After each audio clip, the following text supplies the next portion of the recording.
안녕하세요, 김현웅입니다. 안녕하세요, 최희정입니다. 자, 지난주에 북상하던 태풍 야기가 북쪽, 그러니까 중국 쪽으로 넘어가면서 폭염이 계속 이어지고 있습니다.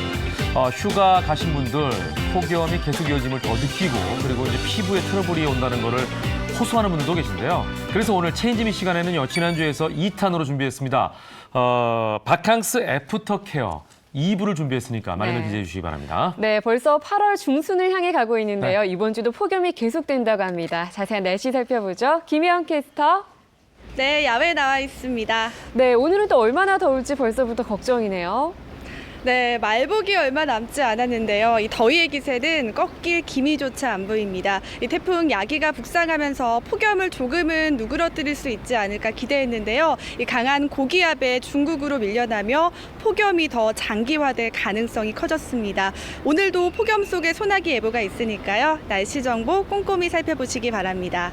오늘도 푹푹 찌는 무더위가 이어지겠습니다. 서울 36도가 예상되고요. 잠시 주춤했던 동해안 지역도 강릉 33도로 어제보다 3도가량 높아지며 다시 폭염의 기세가 강해지겠습니다. 오후에는 경기 북부, 경기 동부와 영서, 충북 북부와 경북 북부, 제주 산지에 5에서 40mm의 소나기가 지나겠는데요. 비가 그친 뒤엔 일시적으로 기온이 낮아지겠지만 습도가 높아져 불쾌지수가 높게 치솟겠습니다. 지역 참고하셔서 우산 챙기시기 바랍니다. 밤 사이에도 많은 지역이 열대야가 나타났습니다. 현재 서울 28도를 보이고 있고요. 낮에는 서울이 36도, 전주, 대전 36도, 광주 35도로 광주 35도, 강릉은 33도까지 치솟겠습니다. 일부 동해안에 폭염주의보가 내려지며 찜통 더위가 기승을 부리겠습니다. 또 남부지방을 중심으로는 자외선 지수가 높겠습니다. 자외선 차단에도 신경 쓰시기 바랍니다. 제주 해상을 중심으로 풍랑주의보가 발효 중입니다. 당분간 남해안과 제주에 바람이 강하게 불겠고요. 바닷물 높이도 연중 가장 높은 기간입니다. 너울에 의한 높은 물결이 더해지니까요. 서해안과 남해안, 제주는 침수 피해 없도록 주의하시고요. 해수 계획이 있으시다면 안전사고에 더욱더 유의하시기 바랍니다. 모레 충청 이남으로 소나기 소식을 제외하면 당분간 비 소식 없이 대체로 맑은 날씨가 이어지겠고요. 이번 주에도 35도 안팎의 폭염과 열대야는 계속되겠습니다. 그래서 바다나 계곡, 물놀이장을 많이 찾으실 텐데요. 그런데 장시간 햇볕에 노출되면 가렵고 붉은 증상이 나타나는 일광화상에 노출되기 쉽습니다. 또 2차 감염으로 번질 수 있다고 하니까요. 햇볕을 물리적으로 가릴 수 있는 모자나 수영복, 자외선 차단제를 모두 사용하시는 게 좋겠습니다. 지금까지 상암동에서 날씨 전해드렸습니다.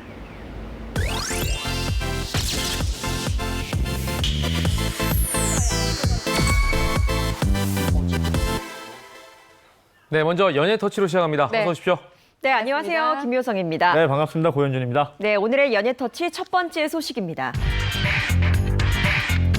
이혼 심경 고백한 여배우입니다. 사실 이혼이라는 것이 절대 흠이 아니죠. 물론 사람에 따라서 아픔일 수도 있겠습니다만 사실 많은 연예인들에게는 이미지가 가장 중요하잖아요. 네. 그래서 이미지 때문에 이혼을 할 수도 이혼을 또 알릴 수도 없던 것이 어려웠던 것이 과거의 현실이었는데 그런 과거 2005년에요. 연예인 최초로 내가 이혼을 했다라고 보도자료를 통해서 알린 여배우가 있습니다. 누군지 아시겠어요? 2005년이면 13년 전이니까 네. 진짜 김 기자가 얘기한 대로 그때 당시에는 이혼한 배우 그러면 굉장히 타부시하던 그런 시기였잖아요. 네. 이 용감한 여배우가 누굴까요? 바로 황신혜 씨입니다. 네, 황신혜 씨 하면 다 컴퓨터 미인으로 다 인정하고 계시죠. 86년에 방송국 탤런트로 데뷔를 했습니다. 그래서 최고의 인기를 부과하던 그 시기 87년에 재벌 2세와의 결혼을 발표하면서 많이 화제가 됐는데요. 결혼 생활이 오래가지 못했죠. 약 9개월 만에 헤어지게 됩니다. 그리고 시간이 지나서 98년에 재혼을 하는데요. 3살 연하의 사업가와 결혼을 해서 이듬해에 딸 이진희 양을 또 출산하게 되죠. 그래서 행복한 가정 생활을 유지하는 것 같았는데 안타깝게도 7년 만에 이혼을 선택하게 됩니다. 네, 이진희 씨 출산하고 나서 또 이혼이었기 때문에 더 충격이 컸는데 싶었는데 이렇게 좀 서둘러서 이게 사실은 보도가 먼저 나온 게 아니고요. 황신혜 씨가 먼저 보도 자료를 내서 이혼 발표를 한 거거든요. 맞아요. 이렇게 서둘러서 이 이혼 발표를 한 이유가 당시에 그 딸 이진희 씨가 초등학교 입학을 앞두고 있었기 때문이라고 합니다. 예. 아이가 학교에 들어가서 이 친구들한테 엄마 아빠 이혼했다라는 소리 들으면서 상처받을까 봐 미리 좀 서둘러서 소속사하고 상의된 이후에 이 보도자를 돌렸다고 하는데 참 그 배려가 깊은 거죠. 네, 그랬는데 사실 이 딸 이진희 양 같은 경우에는 바로 그 사실 부모님이 이혼하셨다는 사실을 알지는 못했었다고 해요. 그래서 앞서 말씀하셨던 그 보도자료 있잖아요. 네. 결론적으로 보자면 그 보도자료 때문에 부모님이 이혼한 걸 알게 됐다라고 전해집니다. 예, 다시 들어도 참 놀랐네요. 네, 이 보도 자료를 통해 알게 됐다는 게 글쎄요, 많이 충격이었을 겁니다. 그러니까 어떻게 된 거냐면요. 사실 황신혜 씨는 보도 자료를 내고 이혼을 세상에 알린 다음에 딸아이에게 알리고 싶었지만 딸이 너무 어려서 그 시기를 보고 있었대요. 그래서 언젠가 빨리 이 소식을 전해야 되는데 이 사실을 알아야 되는데라고 걱정만 하다가 그 시기를 놓치고 있었던 거죠. 그런데 딸 이진희 양이 조금 자라서 12살 정도가 되던 해에 인터넷을 검색을 하다가 부모님의 이혼을 하셨다는 얘기를 그러니까 인터넷을 통해 알게 된 뒤늦게. 거죠. 굉장히 충격을 받았었다고 합니다. 그러겠네요. 예. 뭐 지금 말씀하셨지만 진짜 딸의 입장에서는 그것도 엄마에게 들은 게 아니라 그렇죠. 네. 기사를 통해서 보게 될 경우에 그 충격은 상당했을 것 같아요. 그러니까 이진희 씨가 굉장히 충격이 컸다고 합니다. 그러니까 인터넷을 통해서 보면서 처음 느꼈던 건 엄마 아빠가 날 사랑하지 않는구나. 이런 충격을 받았다고 하는데요. 사실 그 이진희 씨가 당시에 그러니까 12살에 인터넷을 통해서 알게 됐다고 했을 때 미국에서 학교 생활을 하고 있었어요. 맞아요. 그러니까 그 처음에는 부모님이 날 사랑하지 않는구나라고 오해를 했다가도 나중에는 얼마나 힘들었으면 나에게 이렇게 알리지 않았을까 굉장히 어른스러운 생각을 가지면서 성숙하네요. 예, 부모님께 애써 표현하지 않고 미국 생활을 했다고 하는데 미국에 있을 때 혼자 있으면서 또 많은 생각이 있고 얼마나 힘들었을까요? 예. 네, 근데 사춘기였을 참 텐데. 어린 나이에 힘들었겠지만 그걸 지켜보는 이 황신혜 씨 마음도 정말 아팠을 것 같아요. 네, 맞아요. 과거에 딸과 함께 하는 프로그램이 있었거든요. 거기에 나와서도 황신혜 씨가 딸아이와 이런 이야기를 나누는 모습이 보여진 적이 있었습니다. 그런데 딸이 엄마 아빠가 걱정할까 봐 이야기도 하지 못했었고 그리고 많은 그때 충격을 받았었다고 이야기하니까 황신혜 씨가 정말 많은 눈물을 흘리면서 너에게 상처를 줘서 큰 상처를 줘서 너무나도 미안하다라고 이야기를 했고요.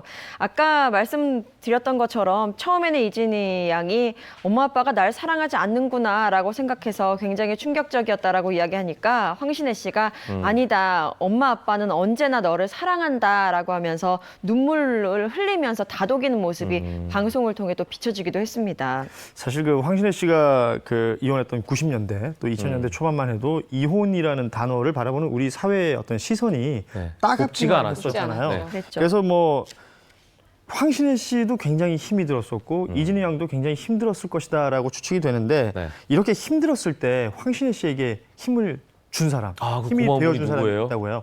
바로 그 김수미 씨입니다. 황신혜 씨하고 김수미 씨는 뭐 유명한 방송계 절친이죠. 일룡이 어머님요? 네. 그렇죠. 네네. 김수미 씨가 황신혜 씨 그 이혼 얘기를 방송을 통해서 하다가 그 첫 번째 이혼에 대해서도 그 후일담을 얘기했었는데 당시에 이제 황신혜 씨가 이혼을 하고 너무 힘이 든 상태에서 항상 그 김수미 씨 집을 찾아왔다고 해요. 그러니까 밤에 잠을 못 자고 있다가 김수미 씨 집에 오면 그렇게 푹 잤다고 하는데요. 오후 2시만 되면 딱 일어나가지고 네네. 그렇게 밥을 달라고 했다는군요. 예, 밥을 달라고 해서 또 김수미 씨가 차려주면 맛있게 먹고 했다고 하는데 황신혜 씨도 그때는 수미 언니 집에서 살다시피 했다라고 말을 하면서 힘들었던 그 상황을 회상하기도 했었습니다. 야, 참 고마운 분이신데. 그렇죠. 네. 예, 이게 참 관심이 또 엉뚱한 데로 가긴 합니다만 두 분이 무슨 인연으로 알고 있었을까 이런 궁금증도 드네요. 그거는 나중에 또 한번 알아보기로 하고요. 예. 일단 그 이후에 네. 최근이죠. 황신혜 씨하고 딸 이진희 양이 네. 함께 동반 출연해서 알콩달콩 사는 모습을 많이 보여주지 않았습니까? 다행히도. 그 우리 흔히 네. 방송에서 뭐 두 사람 이상 출연했을 때 케미라 그러잖아요. 그렇죠. 이 황신혜 씨하고 딸 이진희 씨의 케미가 그야말로 좋습니다. 그리고 누가 봐도 뭐 황신혜 씨야 대한민국이다 하는 컴퓨터 미인인데 네. 이진희 씨도 매우 훌륭한 맞아요. 외모를 가지고 네. 있죠. 아, 윤작 어디 갔겠어요? 네. 진짜 이 모델급 어떤 몸매와 그 외모를 자랑하고 있는데 이 두 모녀가 함께 운동하는 모습이라든지 네. 예. 뭐 견과류 등 챙겨 먹으면서 식이요법 하는 모습들 같이 보여주고 있는데 엄마와 딸이 함께 몸매 관리를 하다 보니까 네. 그 효과도 훨씬 더 좋은 것 같아요. 그렇겠네요. 네, 든든한 지지자 역할을 엄마가 하고 있더라고요. 딸 이진이 양의 모델로서 활동은 하고 있는데 사실 모델처럼 키가 그렇게 크진 않거든요. 네, 완벽한 비율을 자랑하면서 또 무대에도 오르고 무대마다 황신혜 씨가 따라다니면서 이렇게 뒤에서 이제 보살펴 주기도 하는데 그 모습이 정말 모녀라기보다는 자매 같다라는 네, 이야기가 네. 들 정도로 황신혜 씨는 컴퓨터 미인 플러스 이제 동안까지 됐어요. 그래서 자매 같은 모습을 보여주는데 SNS에는 늘 둘이 데이트하는 모습이 종종 올라옵니다. 네, 네. 최근에도 하나 올라왔는데요. 딸과 데이트하는 사진을 이렇게 올리면서 누가 딸이고 누가 엄마인지 사실 잘 모르겠어요. 키 차이가 조금 날 뿐이네요. 그쵸. 이게 이제 청출어람이라고 그러죠. 네, 주말 데이트를 함께 즐기는 모습을 이렇게 사진을 통해 공개를 했습니다. 엄마와 딸 황신혜 이진이라는 글과 이렇게 올리면서 많은 사람들이 좋아요 좋아요 누르면서 호응을 하고 있습니다. 네, 머리 짧은 분이 황신혜 씨입니다. 네. 그렇죠. 참 이게 구별하기 힘들 정도로 자매 예. 같은 이 모녀가 생활을 함께 하고 있는데 특히 딸 이진희 씨가 네.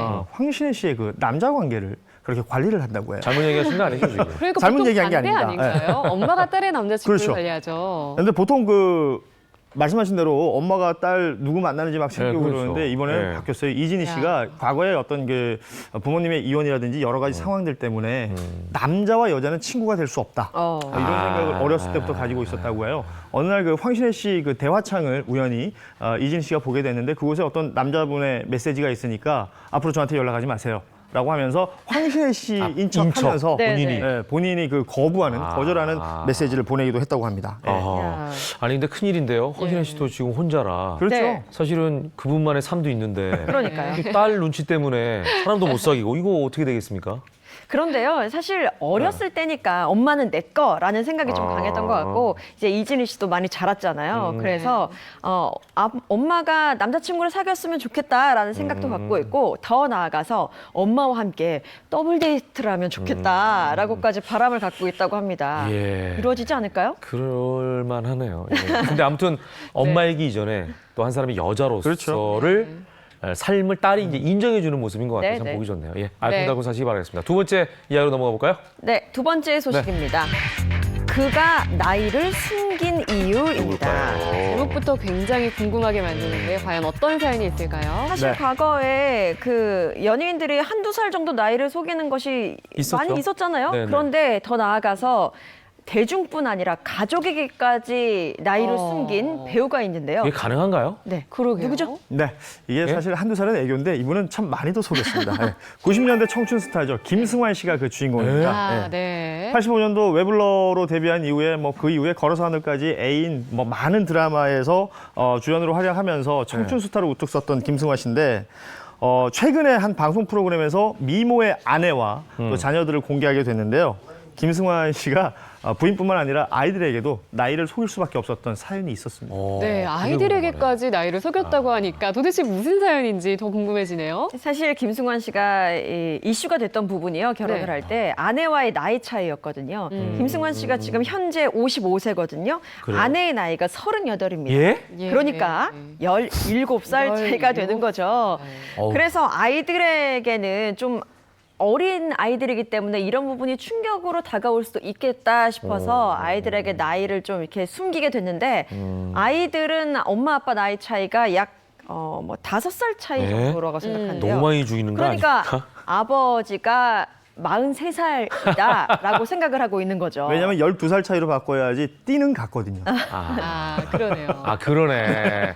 그러네. 그런데요, 또 사실 어렸을 때는 또 김승환 씨가 지금보다 더 젊었을 때는 나이를 속이는 것이 쉬웠겠죠. 쉬웠는데 나이를 들다 보니까 흰머리도 많이 생기고 그래서 좀 더 어려워진다고 합니다. 한 번은 딸아이가 이제 흰머리를 뽑아주면서 아빠 흰머리가 너무 많은 것 같아요. 염색하세요라고 이야기를 했답니다. 그리고는 학교에 가면 친구들이 아빠가 할아버지 같아라고 놀릴 것 같다면서 학교에 못 오게 아빠를 말렸다는 거예요. 네. 근데 거기서 약간 위축이 되겠죠, 김승환 네, 씨는. 네. 그러니까 나이까지 알려지면 아이들이 좀 친구들한테 더 놀림을 당할까 봐 계속 숨기고 있다고 하네요. 네. 김승환 씨- 43이면 용띠이고 55도 용띠잖아요. 그렇죠. 근데 묘하네요. 제가 그 중간에 껴 있거든요. 저랑 형님이라고 해야 되는지 동생. 아니, 저랑 띠동갑이신데 저랑 같은 나이. 그러니까 같은 나이로 살고 계시네. 근데 김승환 씨 나이를 처음 알았을 때 아내 반응 등이 궁금하네요. 그러니까 아내한테 그 연애할 때도 사실 나이를 그 제대로 소개하지는 않았다고 해요. 아내도 그 김승환 씨 처음 만났을 땐 30대 초반 정도 되나 보다 이렇게 생각했다고 하는데, 그러니까 두 분이 나이를 서로 알게 됐을 때는 이미 사랑이 푹 빠진 상태였기 때문에 이런 일들이 그렇죠. 가능했다고 하더라고요. 네. 맞아요. 여기 보면요. 제가 여자로서 괜히 억울한 마음이 드는데요. 사실 처음부터 말씀을 해주셨으면 조금 달라질 수도 있겠다 싶어요. 네. 그런데 말씀하셨던 것처럼 나이를 알았을 때는 이미 사랑에 흠뻑 빠졌기 때문에 돌아올 수 없는 지경에 다다랐다라고 아내분이 말했고, 만약에 먼저 나이를 확실히 알았더라면 관심을 안 가졌을 수도 있겠다라고 이야기를 했대요. 그러면서 결혼 후에 딸에게 하는 아내의 조언이 있는데 항상 남자친구를 만나기 전에는 네. 주민등록증을 보여달라고 하거라 라면서 딸아이에게 조언을 한다고 합니다. 그러니까 쉽게 말하면 민증 까라. 네, 이걸 경험에서 먼저, 나온 거죠. 네, 시작을 하자는 건데, 그 처음에 이분들이 결혼을 할 때 김승환 씨가 42이었고 아내는 이제 30대 초반이라고 알려져 있는데, 이게 결국은 나이 차이가 이렇게 좀 나면 아무래도 남자분이 또 적극적으로 대쉬하는 게 인지상정인데요. 네. 이 커플은 완전히 정반대였다고 해요. 네. 네. 아내분이 더 적극적이었다면서요? 그러니까 김승환 씨가 오히려 아내분을 밀어냈다고 합니다. 아내분이 너무나 적극적으로 다가오니까 나이 차이도 이렇게 있고 한데 나중에 이 친구가 상처받지 않을까 이런 생각을 하면서 좀 피해 다녔다고 하는데, 사실은 김승환 씨라고 하면은 지금 많은 분들이 알고 계시겠지만 결혼 직전인 2005년도에 대장암 2기 판정을 받거든요. 뭐 그 뒤로 뭐 수술도 하고 치료를 통해서 건강하게 살고 있었습니다만, 이 본인에게 그런 병이 있었다는 사실을 아내에게 알려야 되잖아요. 네. 알렸다고 해요. 야, 나 지금 이렇다. 나중에 결혼해서 재발하면 어떡할래? 뭐 이런 식의 어떤 여러 가지 이야기를 했는데 아내 전혀 아랑곳하지 않고 야. 그래? 라고 하면서 그럼 그때 치료하면 되지. 라고 하면서 굉장히 직진하면서 심지어 프로포즈까지 아내가 먼저 했다고 해요. 어려서 그랬을 거예요. 많이 어렵겠죠. 네, 그러시죠. 그런데요, 연애 스토리에서도 이런 네. 감동이 있는데, 사실 결혼을 하고 나서도 굉장히 아내의 감동적인 이야기가 또 이어지기도 합니다. 이게 이제 중요한 내용이죠. 제가 네. 좀 전에 농담처럼 어려서 그랬을 거예요 했지만. 네, 그런데 결혼하고 난 다음에 사실 그 대장암이라는 판정 이후에 김승환 씨가 일이 많이 끊겼다고 해요. 네. 건강이 안 좋다 보니까 많은 분들이 걱정을 했겠죠. 그래서 일을 못하고 쉬고 있을 때도 결혼하고 난 다음에 아내가 만삭이 돼서도 뭐 밖에 나가서 이렇게 옷을 판는다든지 해서 생활비를 벌기 위해서 많이 노력을 했다고 합니다. 그렇게 긴 시간을 보냈고, 시간이 흐르고 나서 이젠 김승환 씨가 활동을 다시 시작할 수 있었을 때, 네. 그때는 촬영지에 나가기 전에 새벽 3시 정도에 아내가 먼저 일어나서 뭐 샌드위치도 만들고 하면서 모든 스태프들을 다 챙겼었다고 합니다. 그러니까 예, 지금은 지금은 네, 뭐 워낙 문제가 건강하니까. 없을 것 예, 같은데 예, 어떤가요? 뭐 지금은 건강 전혀 문제 없고요. 뭐 심한 운동은 아니지만 뭐 걷기, 또 산 오르기, 계단 걷기 등을 통해서 건강 관리 잘 하고 계시다고 합니다. 예. 네. 자, 다음 얘기 넘어가겠습니다. 네, 네. 세 번째 소식입니다. 이효리를 연기한 그녀입니다. 영화 속에요, 이효리라는 배역, 캐릭터가 등장을 하거든요. 네. 그런데 이 이효리를 연기한 스타가 누굴까요? 누굴까요? 이효리를 연기한 그녀가? 바로 이효리 씨입니다. 아, 자기가 자기를? 네, 그렇습니다. 대체 불가죠. 뭐. 네. 최근 개봉한 영화 공작이라는 그 영화에서 카메오로 이효리 씨가 출연을 하는데요. 이 영화는 과거에 북핵의 어떤 실체를 파악하고자 했던 안기부 스파이가 남북 관계에 있어서 은밀한 거래를 알게 되면서 벌어지는 사건인데요. 예. 여기에 이효리 씨가 13년 전에 이효리를 연기하게 된 겁니다. 예, 어떤 이유로 이효리 씨가 이효리 씨를 연기하게 됐을까요? 아시는 것처럼 이 공작이라는 영화가 실화를 바탕으로 한 영화입니다. 네. 그리고 13년 전에 실제로 있었던 일, 이효리 씨가 북한 무용수 출신이죠. 조명혜 씨하고 함께 휴대전화 광고를 촬영한 적이 있었는데 기억나요. 영화상에 맞아요. 이 내용이 들어가기 때문에 네. 이효리 씨 역할을 이효리 씨가 하게 됐던 것이고요. 또 북에서 왔던 이 조명혜 씨 역할은 아주 많이 닮았습니다. 조주희 씨가 맡아서 화제가 됐습니다. 야, 13년이나 됐어요, 벌써 이게? 그렇죠. 야. 이게 그때만 해도 야 이제 곧 통일되겠다 이런 생각할 정도였는데 그러니까. 그 이효리 씨하고 조명혜, 그러니까 무용수 조명혜 씨하고 이제 광고 찍었던 내용들 다들 아실 거예요. 하나의 울림이라는 그 컨셉이었는데 네. 뭐 휴대전화 그 에네콜 이거 가지고 네, 맞아요. 함께 광고했던 모습 많은 분들이 기억하고 계실 겁니다. 근데요, 지금 어떤 게 2005년 거고 어떤 게 현재인지 모를 정도로 아니, 그러니까요. 예, 계속 보게 굉장히 되네요. 지금 저도 지금 굉장히 지금 예. 당황스럽습니다. 예. 네. 그 사람이요. 지금 예전에 그 모습을 그대로 유지하고 있고 특히 이게 이효리 씨 같은 경우에는 과거에 했던 그 머리 스타일, 링 귀걸이, 의상 했던 것을 그대로 착용을 해서 네, 지금 비교가 되고 있는데 똑같죠. 어떻게 13년 전 모습 그대로인지 아니 더 예뻐졌는지 모르겠습니다. 자, 근데 이효리 씨는 방송 출연 안 하기로 유명하거든요. 그렇죠. 어떻게 이게 이루어지게 됐죠? 영화 제이가 왔을 때 처음에 거절했다고요. 네. 이 영화 감독이 윤종빈 감독인데 정말 애타게 네, 출연 제의를 했었는데 결국은 손글씨로 편지를 써서 이효리 씨의 마음을 돌렸다고 합니다. 네. 이효리라는 배역이 있는데 이걸 누가 딴 사람이 한다는 게 지금 우리나라 실정상 말이 되느냐. 이건 꼭 이효리 씨가 해야 된다. 그리고 300명의 스텝에 어떤 생사가 달려있다. 결국 중요한 건 살려달라. 이렇게 말하면서 이효리 씨의 마음을 돌렸다고 합니다. 이효리 네. 씨가 허락했을 때 황정민 씨는 뭐 만세를 불렀다는 그런 그렇죠. 네, 얘기인데 그렇습니다. 아무쪼록 네. 이렇게 됐기 때문에 뭐 이 공작이라는 영화가 지금 또 흥행 가도를 달리고 있지 않나 이런 생각이 예. 듭니다. 아무튼 얘기를 들어보니까 2005년에 참 많은 일이 있었네요. 그렇네요. 네, 예. 맞아요. 13년 전 얘기를 해보니까 추억도 돋고요. 오늘 두 네. 말씀 잘 들었습니다. 고맙습니다. 감사합니다.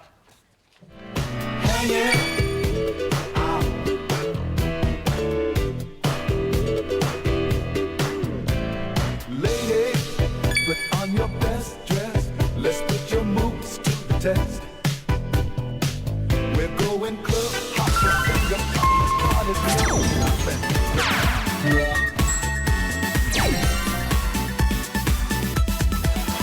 생방송 함께 하겠습니다. 김현웅의 굿모닝. 지금 시간은 8시 22분입니다. 이번에는 예. 여러분에게 뷰티 정보를 전해드리는 체인지미 시간인데요. 네. 자, 오늘도 도움 말씀 주실 분 세 분 모셨습니다. 방송인 장미화 씨, 김선의 피부과 전문의 유현주 뷰티 디렉터 어서 오십시오. 네. 안녕하세요. 네. 가운데 자리가 바뀌었네요. 예. 지난주에 잠깐 비가 오나 싶더니 금세 더워지고 또 자외선까지 굉장히 강해지더라고요. 자, 지난 시간에 네. 그래서 저희가 바캉스 애프터케어 1탄을 해드렸는데 네. 반응이 너무나 좋아서 특히 이제 폭염이 계속 이어지고 있잖아요. 네. 그래서 다시 한번 바캉스 애프터케어 2탄을 준비했습니다. 네, 바로 남녀노소 모두가 관심 있다는 그것인데요. 어떤 건지 진작에 가시나요? 정답? 돈? 네. 그거 남녀노소 말고요? 누구나 관심이 그거 있죠. 말고요? 피부에서 피부에서 뭐가 있을까? 모공? 모공 네. 정답입니다. 네, 그렇습니다. 네. 이번 시간에는요, 축축 늘어지는 모공의 원인과 예방법, 그리고 늘어난 모공을 수축해주는 천연팩까지 만드는 방법을 준비했는데요. 네. 사실 모공 같은 경우는 여름철뿐만 아니라 사계절 내내 고민인 게 사실이잖아요. 그렇죠. 정말 예전엔 미처 몰랐어요. 저는 모공이 그렇게 늘어나는 건지 몰랐어요. 그러니까. 네, 그냥 있는 건데 그냥 있는 건 줄 알았어요. 예전엔 심지어 제 피부에 모공이 없는 줄 알았어요. 그런데 지금도 없어 요즘은 보이는데요? 있는 걸 느껴요. 그래요? 이것도 노화의 하나죠. 아. 슬퍼요. 네. 네. 참 슬픈데 지금 웃고 계시잖아요. 내가 웃는 게 아니에요. 네. 자, 그래서 바캉스 애프터케어 모공 예. 본격적으로 시작을 할 텐데 먼저 OX를 통해서 궁금증을 풀어보겠습니다. 우리가 모공에 대해서 잘 모르고 있는 것들 정확하게 한번 살펴보죠. 자, 먼저 첫 번째 모공 Q&A 뭘까요? 네. 모공과 땅구멍은 같다. 맞아요. 네, 땅구멍의 한자가 모공 아닙니까? 정답은 O. 저는 X. 왜요? 갑자기 찬물이 촥 끼얹어지는 사실 느낌이네. 모공과 땅구멍은 저도 같다고 생각했어요. 예. 네. 다르기 때문에 문제를 내는 게 아닐까. 그래서 아. 한번 찍어봤습니다. 허탈한 이유가 있는 건 아니에요. 사실 저도 같다고 아니, 생각했어요. 모공, 네. 땅구멍 똑같은 의미로 거의 썼는데? 그러니까. 자, 우리 김선혜 전문의께서 네. 알려주시죠. 정답은요? 정답은 X입니다. X예요? 네네네. X군요. 네. 다르군요. 네. 네. 모공을 땀구멍이라고 생각하시는 분들이 많은데요. 예. 이제 모공이라고 하는 것은 털이 자라나는 구멍으로 얼굴에 한 2만여 개가 있게 됩니다. 네. 모공은 털이 자라나는 모낭과 피지선으로 이루어져 있어서 네. 이 피지가 모공을 통해서 나오게 되는데요. 반면 땅구멍은 피부 표면에 존재하지만 아주 작기 때문에 육안으로는 확인할 수가 없습니다. 아, 그 모공은 그래요? 보이는 땅구멍은 안 보이는 거예요? 네, 맞습니다. 나는 거기서 땀도 나오고 피지도 나오고 막 이런 건 줄 그러니까. 알았더니 네. 그게 아니구나. 네. 구멍인 줄 알았더니 아니네.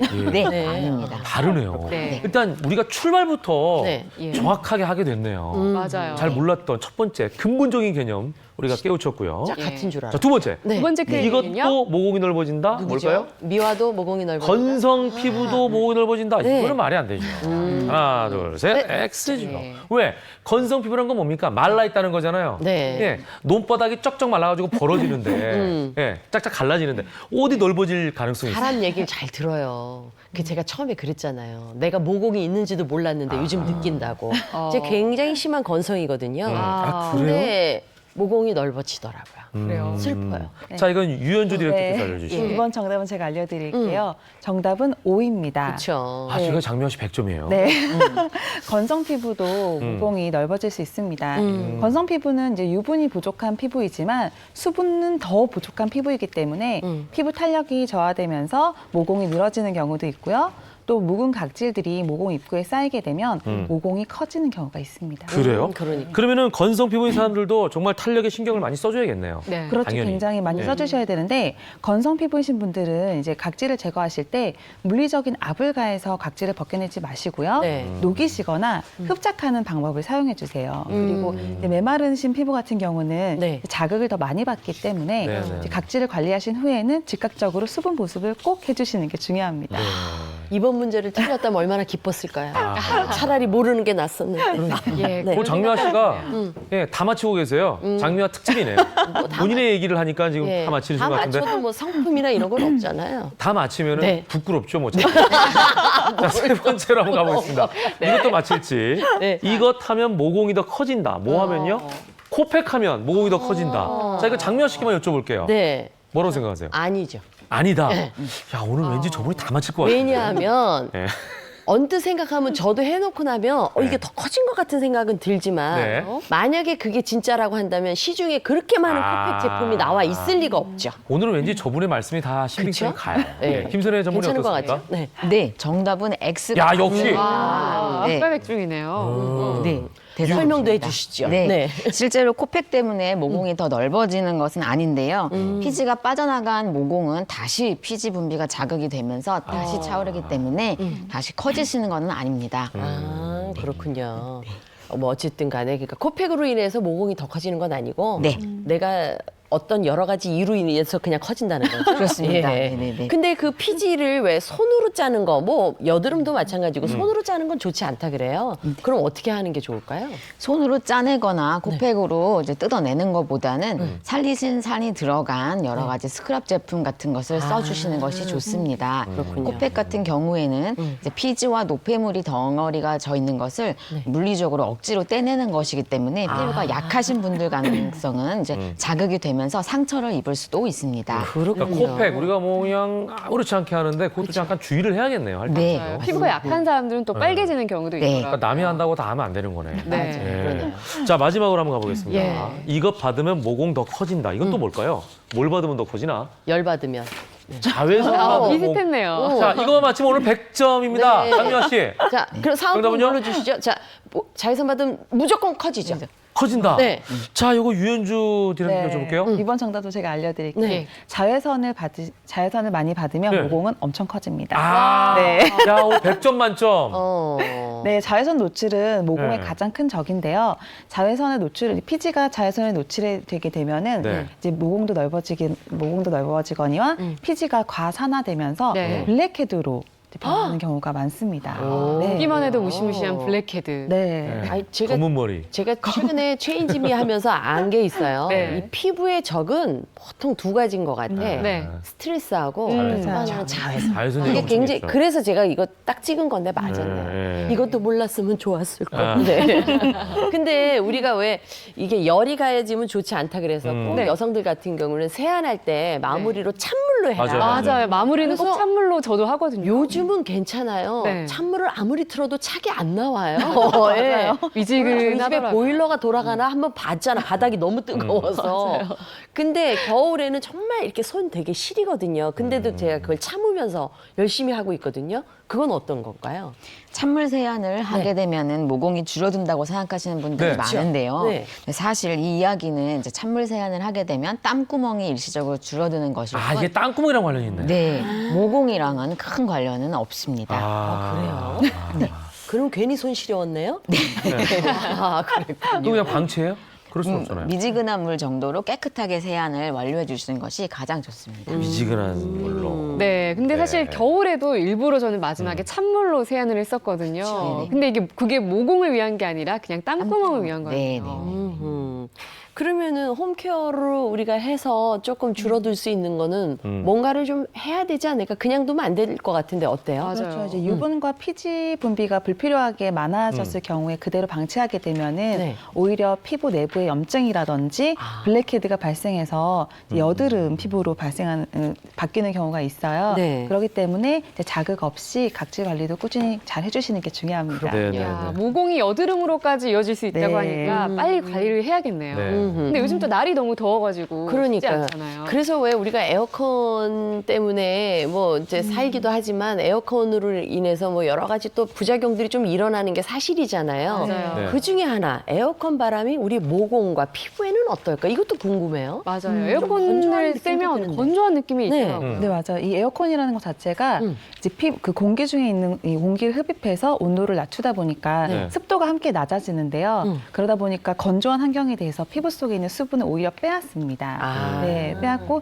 그러다 보면 이제 메마른 피부들은 수분을 빼앗겨서 네. 이제 모공이 세로 모공으로 발전하는 경우들이 있어요. 네. 네, 그리고 또 우리 덥다고 여름에 이제 피곤하거나 덥거나 짜증날 때 맥주 많이들 드시잖아요. 네. 네, 이런 과한 음주는 오히려 이제 호르몬의 불균형을 만들어서 피지량을 증가시키기 때문에 그런 경우에는 오히려 모공이 더 커지는 경우가 많습니다. 네. 자, 그러면은 김선혜 전문의께 여쭤볼게요. 네. 모공이 왜 커지는지 그 이유를 알면 좀 예방하겠죠? 왜 커집니까? 네, 일단 첫 번째로는 이제 모공을 장기적으로 막게 하는 것들, 그러니까 메이크업 같은 것을 특히 여성분들이 오래 하고 계시게 되면 네. 네, 모공이 늘어날 수밖에 없습니다. 화장을 오래 하고 있으면. 네네네. 그렇군요. 그러니까 쉬는 날에는 좀 두껍게 화장하지 말고 기초 정도만 간단히 해주는 것도 좋은 방법이 될 것 같은데 아까 불규칙적인 생활 또한 좋지 않다고 하셨던 것 같아요. 네, 맞습니다. 이제 불규칙한 식습관도 굉장히 중요한데요. 네. 이제 불규칙하게 식사를 하신다거나 또는 밀가루, 네. 탄산음료 같은 걸 많이 드시면 아. 당지수가 높은 음식들이기 때문에 이것 또한 피지량을 증가시켜서 모공을 넓게 만드는 경우가 많습니다. 두 번째 원인은 뭔가요?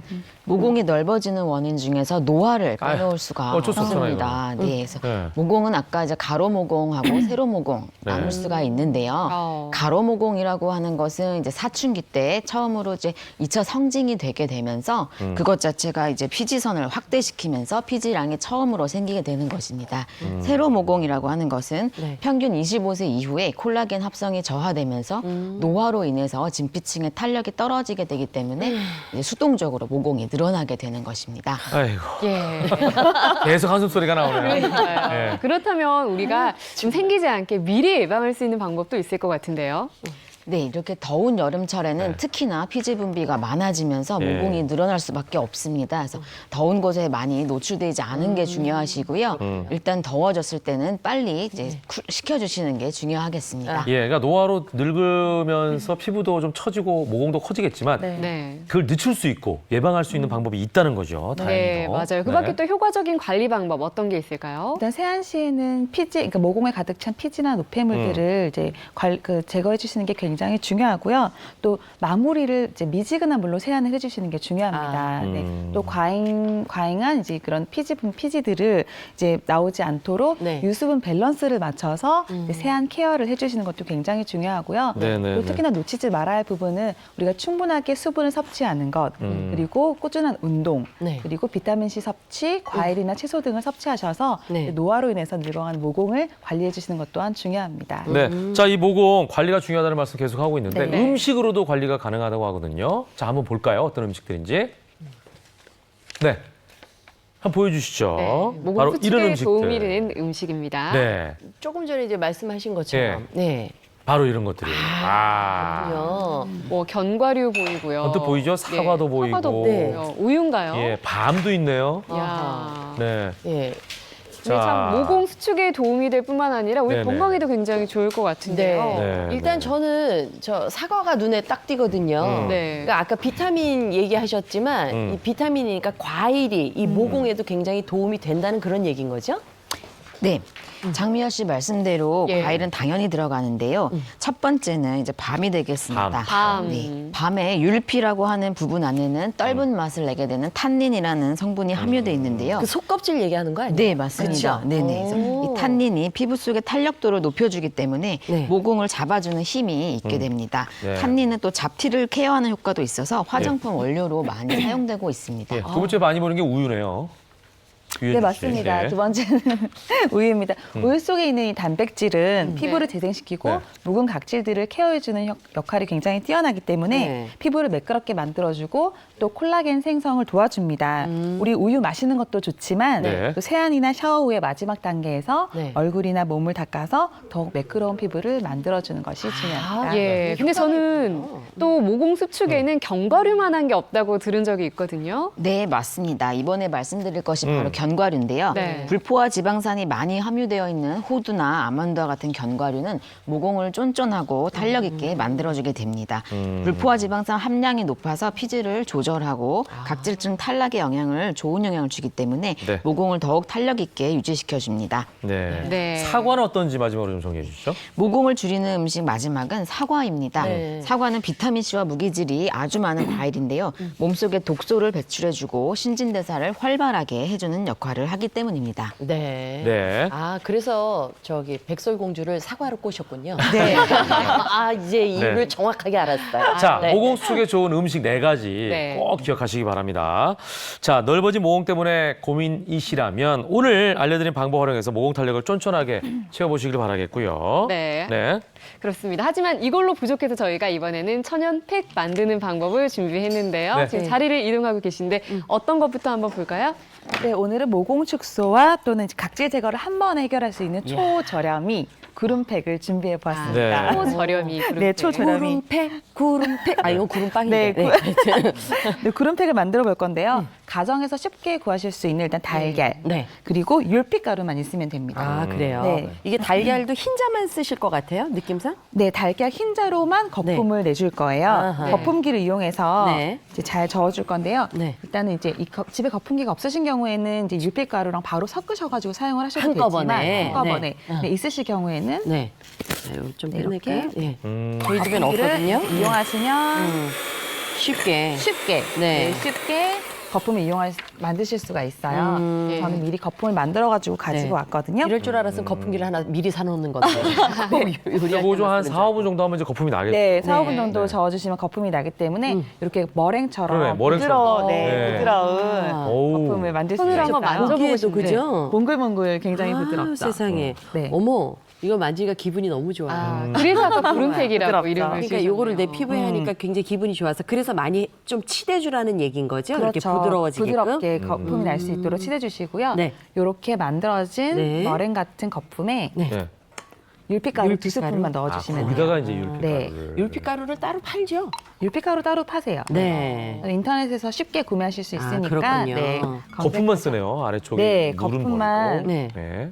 그래서 율빛가루를 섞어서. 네, 섞어서 보통 우리가 율피는 떫어서 잘 안 먹는데 네. 여기 이렇게 또 모공 수축에 도움이 되는 줄 몰랐네요. 네. 때는 그리고 아까 장미아 씨는 건성 피부라고 하셨거든요. 저도 건성인데 네. 뭐 지성, 건성 상관없이 다 사용해도 되나요? 아니요, 이제 지성이신 분들 같은 경우는 네. 이제 녹차 우린물을 사용해 주시면 좋고요. 지성은 녹차 우림. 네, 아. 건성 피부이신 분들은 우유라든지 꿀, 보습에 좀 더 좋은 것들을 같이 네. 넣어주시면은 네. 이제 자극을 줄이고 보습에도 굉장히 도움을 줄 수 있습니다. 그래도 유분기가 많은데 유분이 더 많은 거를 보충해 주는 건 안 좋으니까. 그렇죠, 네. 그렇죠. 예, 그렇게 생각하시면 되겠네요. 네, 이렇게 그러니까 달걀 대신에 그걸 쓰라는 건가요?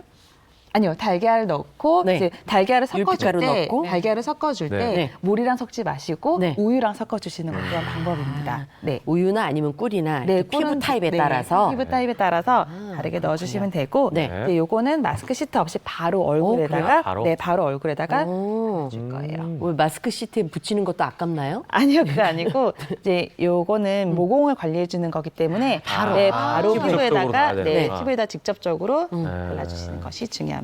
예, 이렇게 발라주고 한 몇 분 정도 방치해두면 될까요? 이렇게 해서 5분에서 10분 정도 해주시면 네. 되거든요. 아, 이거는 제가 봤을 때는 이렇게 누워가지고 손으로 이렇게 막 펴발르면 네, 훨씬 더 이게 지금- 편할 것 같아, 그죠? 예. 조금 미끄럽다 보니까 지금 저희가 보여드리려고. 네, 누워서 예. 얼굴에다가 가득 듬뿍 발라주시는 그러니까. 게 예. 좋아요. 지금 이제 이분은 이제 앉아 계시기 때문에. 그렇죠. 네, 이게 조금 떨어지죠. 미끄럽게 떨어지는데 네. 이제 이럴 때는 네네네.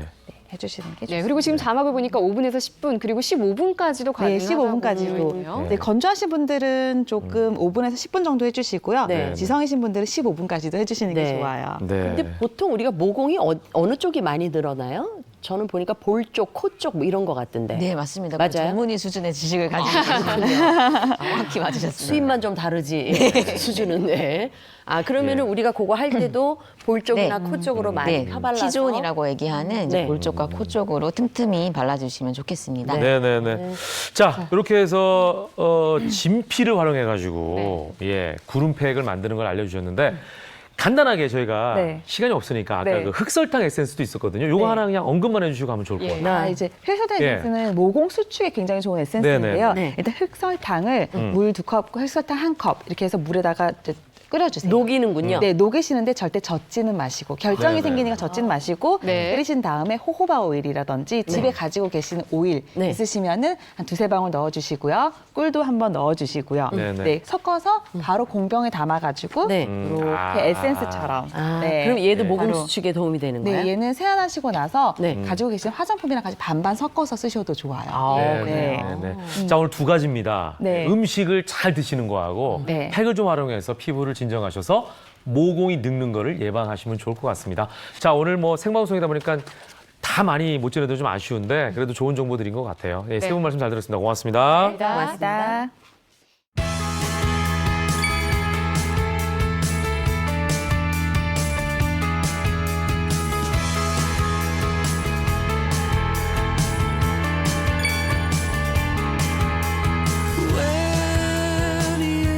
When you forget.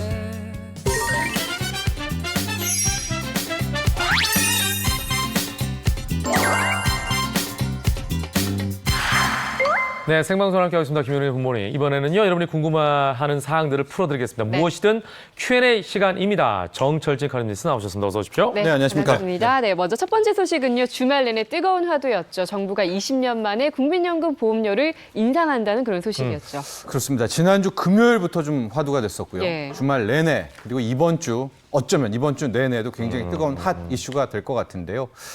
일단 결론부터 말씀드리면은 국민연금을 올리겠다라는 게 아니고요. 보험료가. 네. 정부 같은 경우에는 국민연금 재정 추산, 재정 계산이라고 해서 국민연금 기금이 쌓여 있지 않습니까? 네, 네. 이제 이것들을 가지고 뭐 국민들에게 잘 지급할 수가 있나 없나 이제 매번 따지게 됩니다. 그것을 하는 계산 중에 이제 곧 17일 날 하게 될 텐데 몇 가지 안을 통해서 국민연금 개편안이 제시가 됐는데 이제 그 주의 내용들을 보니까 보험료 인상에 포함되어 있으면서 국민들의 반발이 커진 건데요. 어떤 개선안, 개편안들이 흘러나왔느냐. 크게 한 3가지입니다. 네. 일단 보시면은 첫 번째 저기 화면 속에서는 이제 보험료율을 현행 9%, 즉 소득의 9%인데 소득에서 13%까지. 그렇다면 부담이 꽤 커질 거 아닙니까? 4%포인트네요. 예, 보험료를 더 낸다라는 것이고 네. 연금 수령 개시가 65세인데 적어도 늦어지네요. 68세. 야. 저 65세는 좀 다릅니다. 나이에 따라서. 네. 근데 현재 같은 경우에는 1969년 이후에 태어난 사람들은 65세부터 국민연금을 받을 수가 있는데 네, 네. 저것을 68세로 늦추는 것이고요. 가장 화두가 됐던 게 네. 의무 가입 기간이었습니다. 이게 무슨 얘기냐면 현재 소득이 있는 국민들은 무조건 다 국민연금을 내야 되거든요. 근데 60세 미만까지만 이제 국민연금을 냅니다. 그리고선 이제 기다렸다가 63세든 64세든 65세부터 받게 되는데 이것을 60세가 아니라 65세까지 의무 가입 기간을 넓혀서 63세, 4세에도 소득이 있는 국민은 이제 계속해서 내야 국민연금 보험료를 납부를 해야 된다는 말이죠. 이 3가지 개편안이 흘러나오면서 글쎄요, 뭐 일파만파 국민들의 반발 또 반대 목소리가 굉장히 거세지고 있는 겁니다. 국민연금을 올리려는 이유가 있겠죠? 그렇습니다. 왜 올리겠습니까? 돈이 없는 거겠죠? 네. 국민연금이 현재는 충분하고 어마어마하지만 앞으로 10년, 20년, 30년 뒤에는 받을 돈과 기금보다 나눠줄 돈이 훨씬 더 크다라는 건데요. 네. 추산을 좀 해보겠습니다. 이제 지금까지 뭐 여러 군데에서 국민연금이 언제 고갈되느냐에 따른 이제 이야기 분석들이 굉장히 많았었거든요. 근데 기존에는 2060년경에는 국민연금이 고갈될 것이다라는 얘기가 나왔는데 예. 이번에 새로 추산한 결과 2057년으로 3년이 더 줄었습니다. 예. 그 이유가 뭐냐면은 더 오래 살고 그러네. 저출산이 더 커지는 건데요. 네네. 지금 화면에 보시면은 빨간 라인으로 쭉 올라가 있는 게 이제 수급자 받을 사람이고요. 파란 라인으로 떨어지는 게 가입자인데 보시면 2045년에 갔네요. 45년을 기점으로 해서 받을 사람이 더 많아지고 보험료를 낼 사람은 더 줄어들고 그렇게 쭉쭉쭉 가다가 2055년께부터는 국민연금 이 기금이 완전히 고갈된다. 저런 상황이기 때문에 앞서 말한 것처럼 세 가지 개편안을 통해서 국민연금을 더 걷어들여야 되겠다라는 것을 이제 논의했다라는 것이 이번 여기에 대해서 이제 비판하는 목소리가 막 높은데 그러다 보니까 정부가 공식 입장을 발표했죠. 이 부분은 굉장히 중요할 것 같아요. 그렇습니다. 청와대 게시판에 뭐 어마어마하게 항의 또 댓글 보시면은 이게 뭐 하는 짓이냐? 왜 공무원들의 잘못, 연금 기금 운용 잘못한 것들을 국민에게 뭐 덮어 씌우느냐? 다 나눠줘라, 돌려줘라. 젊은 친구들은 뭐 어떻게 내가 연금 받을 수가 있느냐. 20, 30대 같은 경우에는 고갈된다는데 이렇게들이 나오는데요. 그래서 어젯밤이었습니다. 이게 굉장히 이례적인 건데요. 이 박능우 이 보건복지부 장관이 직접 나서서 이번에 세간에 공개된 그 개편안, 가령 뭐 65세까지 내야 된다라든가 보험료를 더 내야 된다라는 것은 일종의 안이다. 이것이 확정된 것이 아니고 그 안 중에 몇 가지를 고려하고 있는 것이니까 일단 이 안을 가지고 마치 확정된 것처럼 생각하지 말아달라라는 글쎄요. 일요일 저녁에 장관이 직접 나와서 이런 해명을 하기는 굉장히 힘든 상황인데 일단 이렇게 해명을 했거든요. 그럼에도 불구하고 제가 왜 이번 주 내에 이 국민연금 이슈가 계속 터질 것 같느냐. 중요한 것은 어쨌거나 지금 국민연금 고갈 시점은 짧아지고 있고 이 문제는 다시 떠오를 수밖에 없기 때문입니다. 대책을 더 지켜봐야 될 것 같습니다. 네, 마지막으로 영상으로 보는 이슈 전해주시죠. 요즘 휘발유 가격 너무 올렸습니다. 서울 같은 경우에 리터당 1,700원대까지 갔는데 3년 8개월 만에 지금 서울 국내에 이 휘발유 값 최고치를 찍고 있습니다. 관련 상황 영상을 통해서 확인하시죠. 주택가에서 대로변으로 향하는 길목에 있는 주유소의 가격표입니다. 리터당 휘발유 가격이 2,300원에 근접했습니다. 주변에 있는 다른 주유소도 2,000원을 훌쩍 넘었습니다. 운전자들은 고공행진하는 기름값 때문에 주유소 가는 게 두렵습니다. 너무 많이 올라서 가게도 경제 부담이 너무 크고요. 기름값이 비싸더라도 차를 써야 되니까 그 부분이 확실히 좀 부담이 되는. 서울 지역 휘발유 가격은 6주 연속으로 올라 3년 8개월 만에 최고치인 1,702원을 기록했습니다. 전국 휘발유 평균 가격도 1,616원을 넘어섰습니다. 미국의 이란 제재 영향으로 국제 유가가 올랐기 때문입니다. 올라가면 저희도 올라가요. 정유사에서 사갖고 오는 돈이 있기 때문에 자기들도 이윤이 남아야 되니까. 미국 정부가 이란산 원유를 수입하는 국가를 상대로 제재를 시작하는 11월을 앞두고 국제 유가는 더 오를 것으로 보입니다. 채널A 황아람입니다. 자, 이번에는 시도지사 릴레이 인터뷰쇼 디오프닝 시간입니다. 오늘 주인공은 네 번째 주인공인데요. 그렇습니다. 3선에 성공한 박원순 서울특별시장입니다. 네, 아시겠지만 지난 7월부터 강북 삼양동에서 한 달 살이를 하고 있는데요. 그 옥탑방 현장으로 찾아가 봤습니다. 함께 보시죠.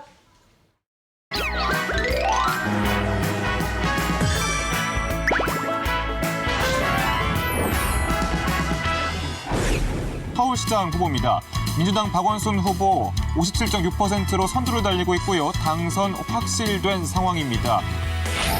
역대 최초 3선 서울시장 성공. 최장수 서울시장이라는 새로운 기록을 만든 박원순 서울특별시장. 친환경 무상급식. 시립대 반값 등록금 도입. 찾아가는 동주민센터. 뉴타운 정리와 도시 재생.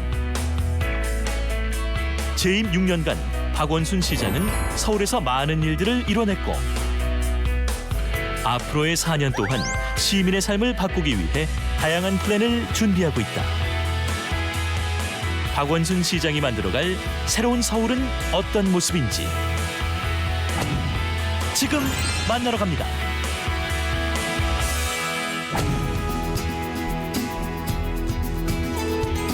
안녕하세요. 시도지사 릴레이 인터뷰 디오프닝 진행을 맡은 채널A 정치부장 박민혁입니다.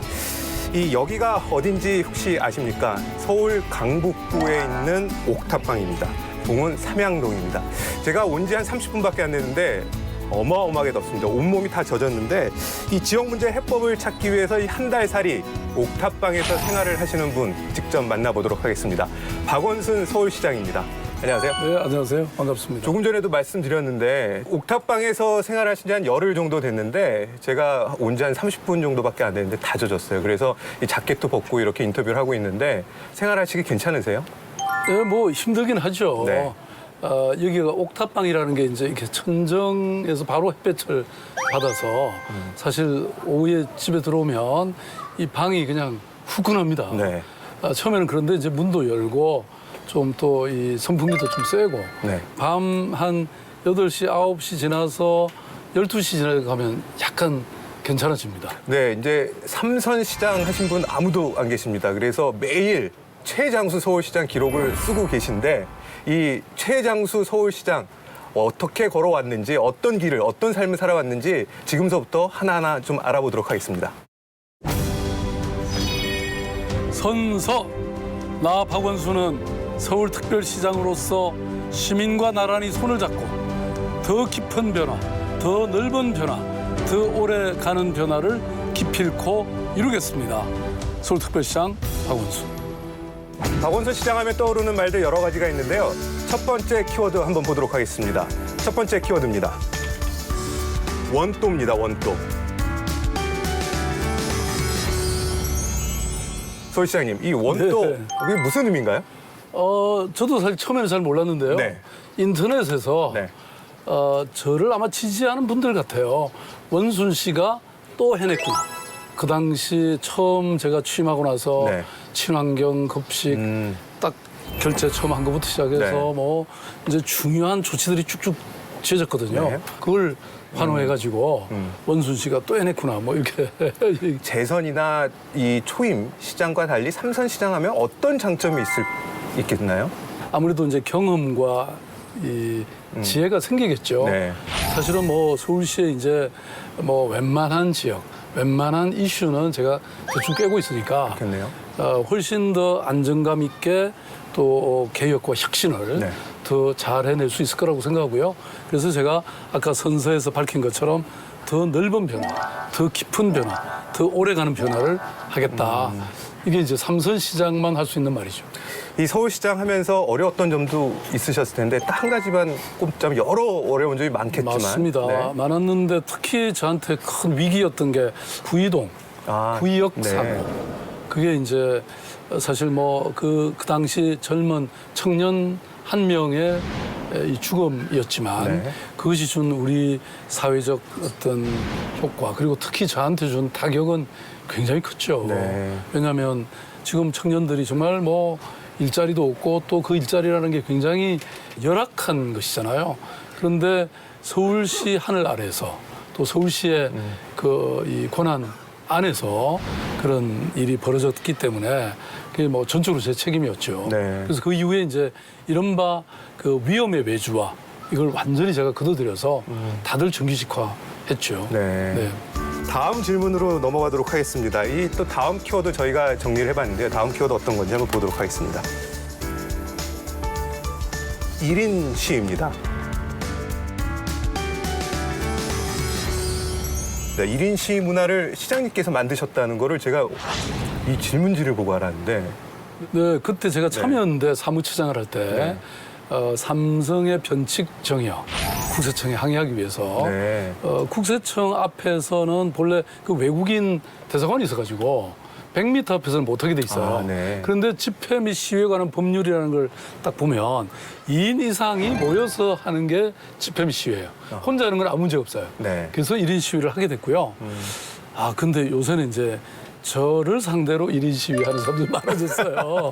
시장이 되시기 전에는 이제 시민운동가로서 여러 가지 활동을 하셨는데 시민운동가로서 기억에 남는 일은 어떤 게 있을 수 있을까요? 참여연대 때 소액주주운동, 또 낙선운동, 부패방지법이라든지 국민기초생활보장법이 다 참여연대에 의해서 만들어졌고요. 그다음에 아름다운 재단의 1% 나눔운동. 근데 이 단체들이 전부 사옥이 있는 거 아세요? 아, 그래요? 제가 살림 하나는 막 저도 알뜰하게 잘 삽니다. 그러니까 그때 토대를 잘 만들어 주셔서 지금 번창하고 있고 여러 가지 성과를 내고 있다 이렇게 봐도 되겠네요. 네. 세 번째 키워드도 한번 보겠습니다. 세 번째 키워드는 별로 좋은 키워드는 아닌 것 같은데 한번 보도록 하겠습니다. 이 중독입니다. 중독. 이 한 예능 프로그램에 나오셔서 SNS 중독이다 이렇게 말씀하셨는데 어느 정도길래 SNS 중독이다 이렇게? 뭐 요새 SNS 전부 중독이잖아요, 사실. 우리 국민들이 전부 제가 보니까 오늘도 제가 지하철 타고 출근했는데 보니까 내가 탔는데 사람들이 쳐다보는 사람이 아무도 없어요. 저도 한때는 SNS 중독이었습니다. 하루에 뭐 퇴근하고 나서 한 2-3시간 했으니까 거의 12시, 1시 때까지 했는데 뭐 요즘은 좀 덜해졌습니다. SNS 중독 말고 또 다른 중독이 있는데 이 서울 시민한테는 좋은 중독인데 서울시에 근무하는 직원분들한테는 별로 좋은 것 같지가 않은데 일 중독이 있습니다. 일 중독. 이 버릇을 바꾼다는 게 참 쉽지는 않더라고요. 근데 노력은 많이 하고 있습니다. 제가 무슨 과거에는 이렇게 수첩을 늘 갖고 다니면서 아이디어 메모하고 누구 얘기 듣는 거 다 메모하고 그래갖고 그걸 막 쏟아냈어요. 그래서 수첩을 없애버렸습니다. 오늘도 사실 여기 현장에 와 있으니까 뭐 우리 직원들한테 하는 말이 많이 생겨요. 여기 골목골목 다니다 보면 뭐 이거 이렇게 하면 좋겠다. 저거 이렇게 하면 좋겠다. 이런 얘기를 계속하게 되는 거예요. 그러니까 기억하셔야 되겠네 이제는. 그래서 제가 기억을 안 하죠. 안 하세요? 가끔은 잊어버려도 좋다. 휴가 갔다고 하면 내가 다 용서하겠다. 그러니까 일을 천천히 해라. 제가 이런 지시를 오늘 특별히 했습니다. 알겠습니다. 이 다음은 이제 박원순 시장이 만들어갈 서울시의 모습, 서울의 모습이 굉장히 궁금하고 기대가 됩니다. 그래서 정책 토크로 이어가도록 하겠습니다. 첫 번째 키워드 한번 보도록 하겠습니다. 바로 옥탑방입니다. 이 옥탑방. 시장님, 왜 옥탑방 생활 왜 하시는 겁니까?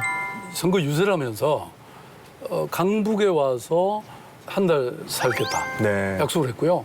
그다음에 금천구에 가서도 약속을 했어요. 두 군데 약속을 했어요. 제가 그렇게 약속했던 이유는 두 구가 상대적으로 제 도움이 많이 필요한 지역인 것 같아요. 이른바 강남북 격차를 해소하는 거. 그다음에 지금 정말 어려운 민생의 문제를 해결하는 거. 서울시장에게 있어서 한 달이라는 거는 정말 중요하거든요. 그래서 이 한 달을 이 두 개의 큰 화두를 내가 한번 부여잡고 고민하고 해결하겠다. 이런 생각을 한 거고요. 그리고 무엇보다도 현장이 중요해요. 현장에 와봐야 어떻게 이 문제를 풀까를 다 알 수 있지. 보면은 이 하태경 바른미래당 의원도 그렇고 일부에서 이제 비판을 해요. 이게 보여주기식 행정을 하는 거 아니냐. 이런 비판에 대해서 어떻게 생각하십니까? 아니 이렇게 한 달간 보여주기 해보시면 알 것 같은데요. 제가 보니까 쉽지는 않아 보입니다. 이게 보여주는 그럼요. 것도요. 그리고 무엇보다도 현장이라는 게 너무 중요하다는 걸 옛날부터 제가 알았기 때문에요. 제가 뭐 시장 된 이후에도 현장 시장실 20개 구청 다 다녔고 그리고 예컨대 용산 국제 업무지구 이거 해결하는 데 제가 1박 2일 다 돌아다니면서 사람들 얘기 다 듣고 현장에 가면 문제가 뭔지 답이 뭔지도 다 나옵니다.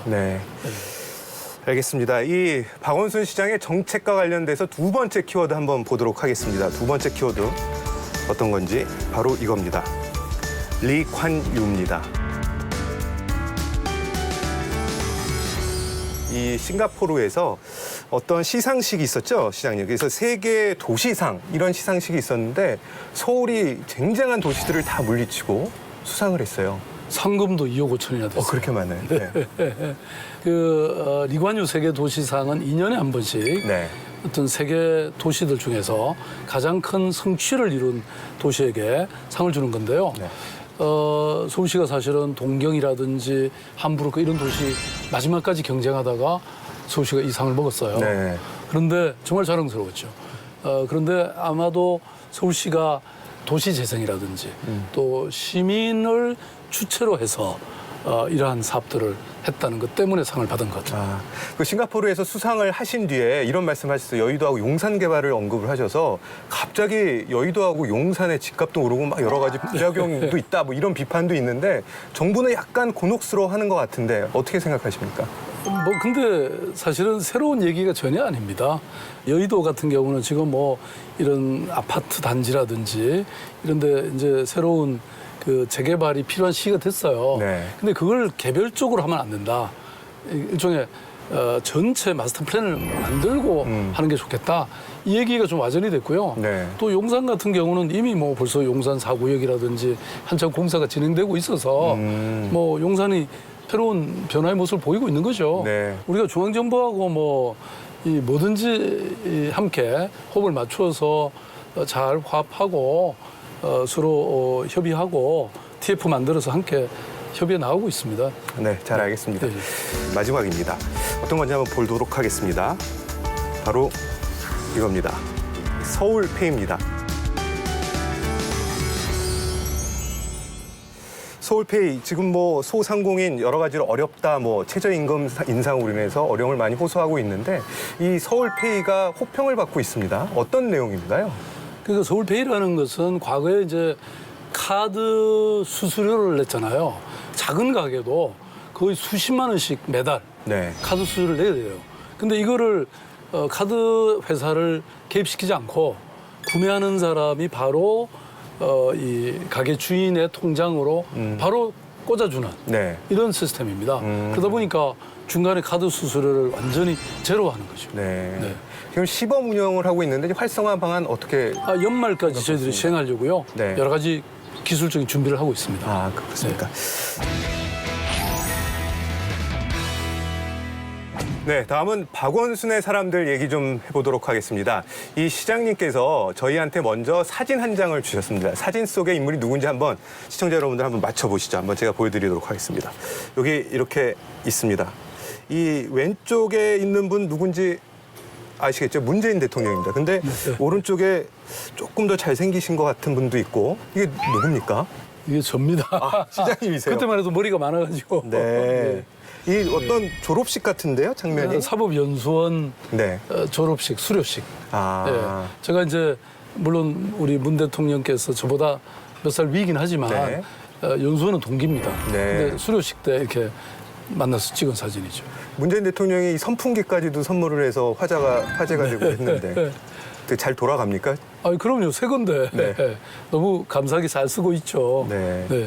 이제 문재인 대통령도 사법연수원 동기시고 또 다른 분이 존경하는 분이 계시다 그러는데 어떤 분이신가요?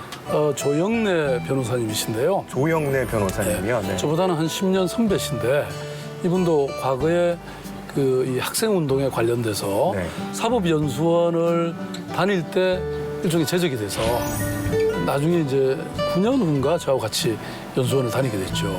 근데 제가 그 조영래 변호사님은 저의 평생 멘토로서 역할을 하셨죠. 어떤 면에서 멘토 역할을 계속 하신 거예요? 그분은 뭐 이런 집중력, 포용력, 어떤 결단력, 뭐 이 모든 부분에서 정말 탁월한 분이셨고요. 저뿐만 아니라 그 시대를 살았던 많은 분들이 그런 얘기를 했습니다. 나중에 이제 일찍 요절을 하셨는데 돌아가시고 나서 조영래 변호사님이 지금 살아 계셨다면 이 문제를 어떻게 해결했을까? 이렇게 묻는 사람들이 많았어요. 그러면 지금 살아 계셨으면 어떤 거를 같이 하고 싶으십니까? 아마도 제가 했던 참여연대 같은 것들도 같이 하셨을 것 같고 또 뭐 이런 주요한 공직도 맡으셨겠죠. 그러면 저는 이제 그분 밑에서 비서실장이나 뭐 이렇게 했으면 참 뭐 따라가는 일은 좀 편하잖아요. 그랬을 것 같아요. 네, 시장님, 이 서울은 뭐뭐다라고 저희가 질문을 드렸는데 이렇게 쓰셨습니다. 서울은 시민이 VIP다 이렇게 쓰셨는데 어떤 의미입니까? 시민들이 서울시의 행정에 가장 중심에 있는 거죠. 그러니까 서울의 많은 정책들이나 의사들이 시민이 결정하고 시민이 참여하고 또 시민이 집행하는 그런 도시. 위대한 시민이 위대한 도시를 만드는 거죠. 알겠습니다. 마지막으로 이제 삼선시장으로서 서울 시민에게 한 말씀 하신다면 어떤 말씀을 하시겠습니까? 지금 뭐 서울은 여러 지표로도 이렇게 가장 상위에 랭크돼 있는 그런 도시입니다. 저는 제 임기를 끝내면서 서울이 많은 부분에서 많은 지표에서 압도적으로 톱 1등을 하는 그런 도시로 만들겠습니다. 이 더운 날씨에 바쁘신데 이 옥탑방에서 이렇게 인터뷰에 응해주셔서 감사하고요. 지금 원하고자 하는 원도 또 한 번 뭔가 많이 이루시길 바라고 오늘 이렇게 시간 내주셔서 정말 감사드립니다. 감사합니다. 네, 시도지사 릴레이 인터뷰 디오프닝 다음 시간에 찾아뵙도록 하겠습니다. 시청해주셔서 감사합니다.